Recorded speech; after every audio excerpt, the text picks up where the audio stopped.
வர்த்தக பொருட்கள் மற்றும் சேவைகள் உள்ளிட்ட மொத்த ஏற்றுமதி இந்த வருடம் ஜூன் மாதத்தில் 1460.34 மில்லியன் டாலரை அடைந்ததாக ஏற்றுமதி அபிவிருத்தி சபை அறிவித்தது. இது கடந்த வருடத்தின் ஜூன் மாதத்துடன் ஒப்பிடுகையில் 8.73 வீத அதிகரிப்பாகும்.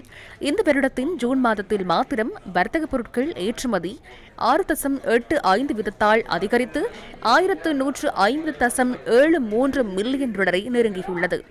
ஜனவரி மாதத்திலிருந்து ஜூன் மாதம் வரையான காலப்பகுதியில் வர்த்தக பொருட்கள் ஏற்றுமதி வருமானம் 6504.72 மில்லியன் டாலர் ஆகும். இது 2024 ஆண்டின் குறித்த காலப்பகுதியுடன் ஒப்பிடும்போது 5.86 வீத அதிகரிப்பாகும். 2025 ஆண்டு ஜூன் மாதத்தில் சேவைகள் ஏற்றுமதி மூலம் கிடைத்த வருமானம் 309.61 மில்லியன் டாலர் என மதிப்பீடு செய்யப்பட்டுள்ளது.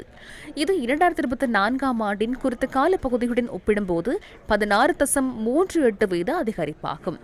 வருடத்தின் முதல் 6 மாதங்களுக்குள் சேவைகள் ஏற்றுமதி 9.78 வீதத்தால் அதிகரித்துள்ளதுடன் அதன் பெறுமதி 1833.14 மில்லியன் டாலர் என மதிப்பீடு செய்யப்பட்டுள்ளது.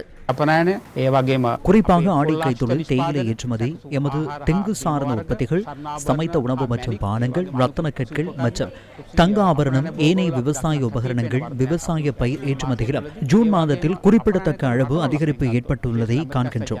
அத்துடன் ஏற்றுமதி செய்யும் நாடுகளை பார்க்கும்போது குறிப்பாக அமெரிக்காவுக்கு நாம் 252 மில்லியன் டாலர் பெறுமதியானவற்றை ஏற்றுமதி செய்துள்ளோம். ஐக்கிய ராஜ்யம், India, Italy, Germany, Switzerland, Australia, France போன்ற நாடுகளுக்குமான ஏற்றுமதியும் ஜூன் மாதம் அதிகரித்துள்ளது. பிராந்தியங்கள் ரீதியில் எடுத்துக்கொண்டால் குறிப்பாக ஐரோப்பிய நாடுகளுக்கு ஏற்றுமதி அதிகரித்துள்ளது. ஆப்பிரிக்க நாடுகளுக்கான ஏற்றுமதியும் 58 வீதத்தினால் அதிகரித்துள்ளது.